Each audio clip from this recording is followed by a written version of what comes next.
สาวสิทธิ์นาหายแล้ว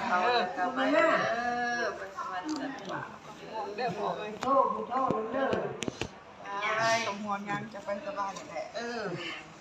ไม่ต้องห่วงลูกห่วงหลานเลย ครับสบายไม่ต้องห่วงล่าปนูหาในจะไปอยู่สบายเด้อ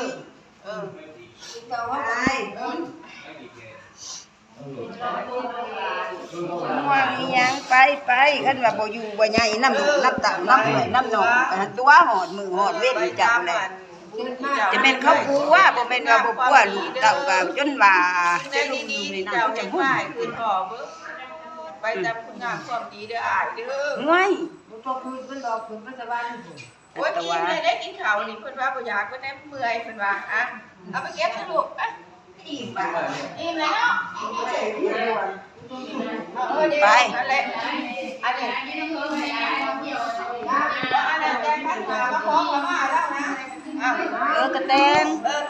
ร้านหันแตงกินละเจ้าใหม่ต้องทุน